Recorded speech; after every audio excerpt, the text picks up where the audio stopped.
नमस्कार, 99 न्यूज के इस बुलेटिन में आपका स्वागत है। मैं हूं आपके साथ सोमनाथ तिवारी। धनबाद का प्रमुख सरकारी अस्पताल एसएनएमसीएच में लगातार कोविड मरीजों को बेहतर सुविधा दिलाने के लिए जिला प्रशासन लगा हुआ है। जिला प्रशासन एसएनएमसीएच व कैथ लैब पर 24 घंटे नजर रखने के लिए आज से यहां कोविड कंट्रोल रूम पर काम करने लगा है। इसके लिए यहां दंडाधिकारियों की भी प्रतिनियुक्ति कर दी गई है। इसको लेकर आज शाम सभी दंडाधिकारियों और एसएनएमसीएच के प्रिंसिपल अधीक्षक और सभी विभागाध्यक्षों के साथ डीसी ने बैठक कर मेडिकल सेवा को और भी बेहतर करने को कहा। यही नहीं, अस्पताल के हर एक एंट्री पॉइंट पर बैरिकेडिंग कर वहां दंडाधिकारियों के साथ पुलिस बल को तैनात कर दिया गया है ताकि अस्पताल परिसर में किसी तरह की विधि व्यवस्था की समस्या उत्पन्न न हो। किसी मरीज को चिकित्सीय असुविधा को दूर करने में भी इन दंडाधिकारियों को सहयोग करना है। डीसी ने बताया कि व्यवस्था को देखा गया और आज से यहां कंट्रोल रूम काम करने लगेगी। इसके लिए SDM, ADM law and order वरीय प्रभार में रहेंगे। हालांकि हमारी कल से शुरू हो गई है, बट फॉर्मली मैंने कंट्रोल रूम आज यहाँ पे देखा है और उसकी व्यवस्थाओं का जायजा लिया है। 24 घंटे अब तो हमारी एसएनएमसीएच में कंट्रोल रूम काम करेगी। 3 वरीय दंडाधिकारी 3 शिफ्ट में रहेंगे। एडीएम लॉ एंड ऑर्डर को वरीय पदाधिकारी बनाया गया है और लगभग 25 से 30 दंडाधिकारी लगाए गए हैं जो पूरे पीएमसीएच की प्रशासनिक प्रबंधन और चिकित्सकीय प्रबंधन की मॉनिटरिंग करेंगे। उसी को लेकर एक ब्रीफिंग अभी हम लोगों ने की है, जिसमें कि सभी दंडाधिकारी थे, विभागाध्यक्ष थे, प्राचार्य थे, अधीक्षक थे, सबों को रोल रिस्पॉन्सिबिलिटी बताई गई है और उनको ये मैसेज दिया गया है कि थर्ड वेव्स को ध्यान में रखते हुए हमें अपने एसएनएमसीएच की तैयारी इतनी दुरुस्त करनी होगी कि दूर दराज से आने वाले गरीब लोगों को परेशानी ना हो। अगर हम बेड ना दे पाए तो कम से कम इतना फैसिलिटेट कर दें कि यहाँ के नियर बाय किसी सेंटर पे उनको बेड मिल जाए। तो चांची के भंवरदाहा के समीप जीटी रोड पर एक क्रेटा कार डिवाइडर से टकरा गई, जिसके बाद कार में आग लग गई। कार में सवार 3 लोगों ने किसी तरह कार से निकलकर अपनी जान बचाई।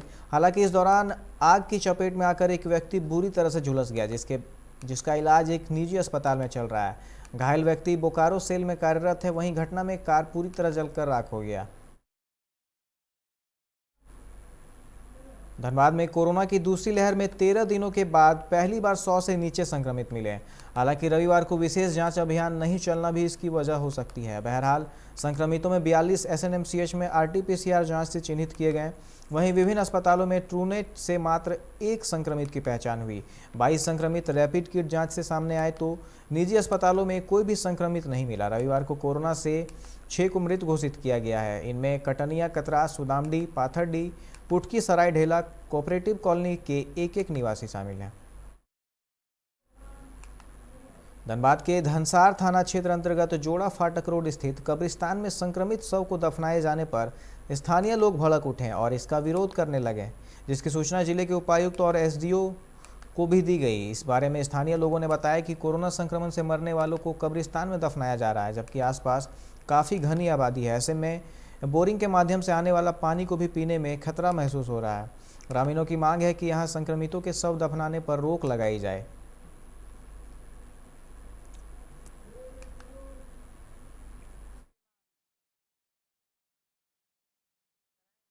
लोग जोरा फाटक कब्रिस्तान रोड से हम लोग हैं, यहाँ पर आए हुए हैं कि वहाँ पे एक कब्रिस्तान में क्रिश्चियन लोगों का जो है कब्र है, जहाँ पे बरसों से वहाँ पर सबको दफनाया जाता है।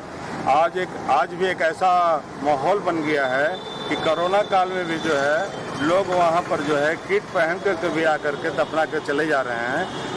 इससे क्या हो रहा है कि हमारे अगल बगल वाले जितने भी हमारे मोहल्ला वासी है, उन लोगों का भाव का माहौल बन गया है बुरी तरह से। रोग से ग्रसित और सभी घर में कुछ न कुछ रोग से ग्रसित है। ग्रसित होने के कारण है कि मुरत घट्टी के बगल का पानी जो हम लोग पी रहे हैं, जो बोरिंग का पानी हो रहा है, वो शमशान घाट का ही पानी पी रहे हैं। आज इसके वजह से हम लोग एक विरोध कर रहे हैं और हम लोग एक प्रशासन से जताना चाहते हैं, बोलना चाहते हैं कि उस पर ध्यान दिया जाए। धनबाद के महिला थाना परिसर में इन दिनों लोगों की काफ़ी भीड़ जुट रही है। इस संबंध में बताया जाता है कि पहले से दर्ज मामलों में पुलिस फरियादी और आरोपियों को पूछताछ के लिए बुलाती है, लेकिन घंटों इंतजार के बाद भी जांच अधिकारी नज़ारत रहते हैं। जिस फरियादी और आरोपियों को काफ़ी देर तक इंतज़ार करना पड़ता है, जिसके कारण वहाँ लोगों की भीड़ जुट जाती है। ऐसे में कोरोना का भी खतरा बढ़ता है। पर आए थे बहन को लेके, इससे कोई लड़का शादी कर लिया है, प्रेम कुमार लव करके और कर लिया। वो कोई मंदिर में जाके सिंदूर दे दिया था। हम लोग माँ के घर में रहते थे तो ये आके हमको बताई कि हम शादी कर लिए हैं, ऐसा ऐसा बात था। लड़का तो माँ बाप से छुप के किया था शादी, तो वो फिर उसको हम बुलवाए तो बोले कि तुम ऐसे किए हो शादी हमारी बहन से, तो रखोगे? तो बोले हाँ दीदी हम रखिए, हम रखेंगे, समय आने पर माँ बाबू जी को भी हम बता देंगे। वही बात था। तो हम 2-2.5 घंटा 3 घंटा हो गया। तो अभी कोरोना काल चल रहा है, अभी थाना में भी नहीं आना है, आवेदन भी देना है तो दूर से ही दे करके चले जाना है। तो ऐसे में महिला थाना में कई तरह का मामला निपटान होता है, तो क्यों बुलाया गया था? क्या इस कोरोना काल में क्या लग रहा है आपको कि आपका जो मामला है उसका निष्पादन हो पाएगा? हमको तो नहीं लग रहा है कि ऐसा मामला हमको इंसाफ यहाँ से मिलने सकेगा। का डेट था इसलिए दोनों पार्टी आया हुआ है। कई लोग आए हैं, बोल रहे हैं कि अधिकारी गायब है। बुलाए हैं 10 बजे और बोल रहे हैं कि आधा घंटा कर रहे हैं, लेकिन अभी तक नहीं आया, क्योंकि 2 बजने चला है। नहीं वो तो मैडम का 2 बजे से भी। झरिया के पाथर बंगला दलित टोला में सोमवार की सुबह एक इंदिरा आवास का जर्जर छत टूटकर गिर गया। गनीमत रही कि कोई इसकी चपेट में नहीं आया। घटना उस समय हुई जब परिवार के सभी सदस्य आवास के बाहर खड़े थे और बच्चे भी बाहर खेल रहे थे, जिससे पूरा परिवार बाल बाल बच गया। टोला के प्यारेलाल चंद्रवंशी ने बताया कि 45 इंदिरा आवास 1995 में ही बनाया गया था। इन 45 इंदिरा आवासों में करीब 200 परिवार रहते हैं। सभी आवास धीरे धीरे जर्जर होता गया, लेकिन मरम्मती नहीं हुई।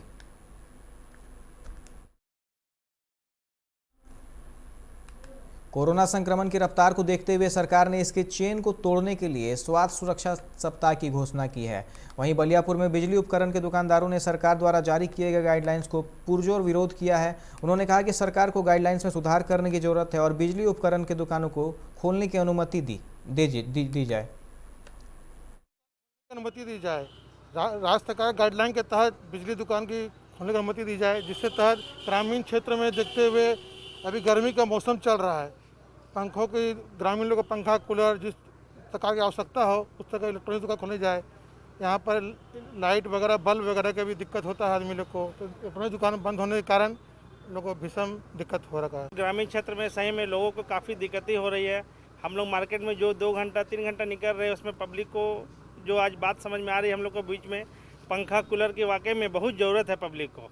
इसलिए प्रशासन से या हमारे जो विधायक दल है उन्हीं से अनुरोध है कि हम लोग की इलेक्ट्रॉनिक दुकान थोड़ा बहुत जिस तरह से 1-2 घंटा समय दिया।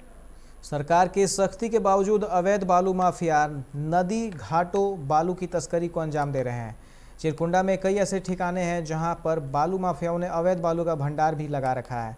हालांकि बीच बचाव में खनन विभाग द्वारा छापेमारी कर अवैध बालू माफियाओं के करगुजारी पर लगाम लगाने की भरपूर कोशिश की जाती है। इसी कड़ी में आज भी अवैध बालू ढो रहे 2 ट्रैक्टर को चिरकुंडा पुलिस ने जब्त किया है। बताया जा रहा है कि चिरकुंडा निवासी झब्बू शर्मा काफ़ी बड़े पैमाने पर बालू की तस्करी के साथ साथ बालू का भंडारण भी कर रहे हैं।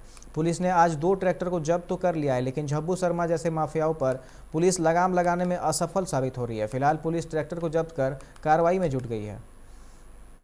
मालूम नहीं है, हम नहीं बता पाए। उन लोगों को पकड़ करके लाया, बड़ा पुल लाया। कितना ट्रैक्टर? हाँ? कितना ट्रैक्टर? 2 ट्रैक्टर। कहाँ से? वहीं से लाया। हम उतना नहीं बता पाएंगे कि यहाँ पर कितना ट्रैक्टर लाया कि नहीं लाया, कि क्या था नहीं था, क्या था नहीं था, वो हम नहीं बता पाए। 2 ट्रैक्टर पकड़ाया। हाँ, 2 ट्रैक्टर लाया। बैरमो अनुमंडल के पेटरवार पुलिस ने अपराध की योजना बना रहे 2 अपराधियों को गिरफ्तार किया है। गिरफ्तार अपराधियों के पास से एक देसी पिस्तौल, 3 जिंदा कारतूस, बाइक और 2 मोबाइल फोन बरामद किए गए हैं।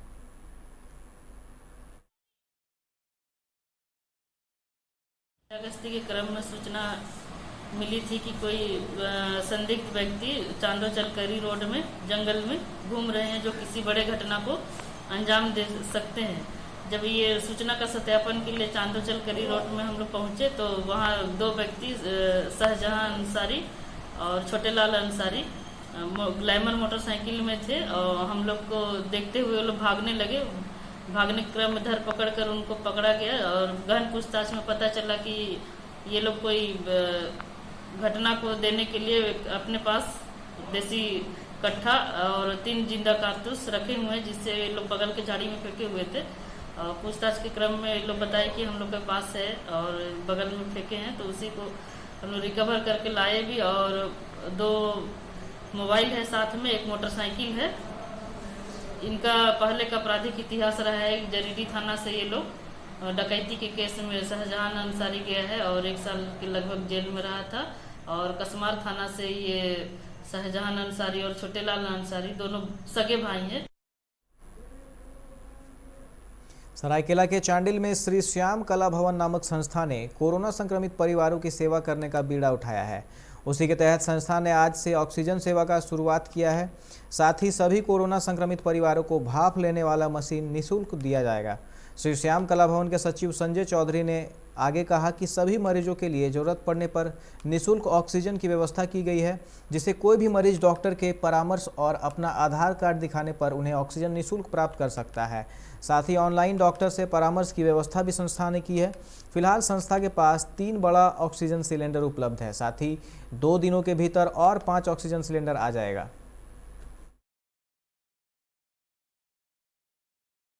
कला भवन चांडिल ने कोरोना संक्रमित परिवारों के लिए जो सेवा का बीड़ा उठाया है, इसी के तहत आज से हमारी संस्था की ओर से सभी मरीजों के लिए ऑक्सीजन की व्यवस्था की शुरुआत की गई है। साथ ही साथ कोरोना संक्रमित परिवारों के लिए भाप वाला मशीन निःशुल्क देने की व्यवस्था की गई है। हमारी संस्था पिछले 25 तारीख से लगातार कोरोना संक्रमित परिवारों के घर पर निःशुल्क भोजन पहुंचा रही है। इसके अलावा दवा एवं अन्य जरूरत के सामान को घर पहुंचा रही है। हमारी संस्था पिछले 25 वर्षों धार्मिक कार्यक्रम करते आ रही थी, जो कि पिछले 2 वर्षों से धार्मिक के साथ साथ सामाजिक कार्यक्रम में अपनी रुचि दिखा रही है और समाज सेवा की ओर अग्रसरित है।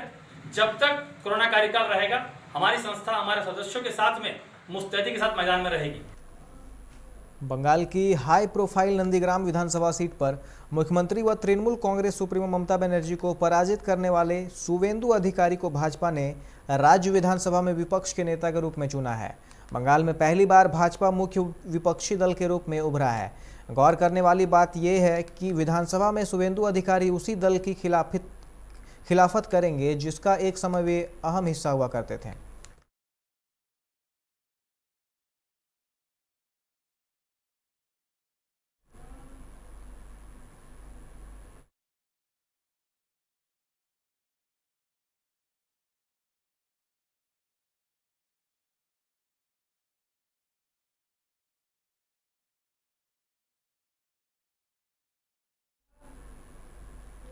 अभी के इस बुलेटिन में फिलहाल इतना ही। तमाम खबरों के लिए आप देखते रहें 99 न्यूज़। नमस्कार।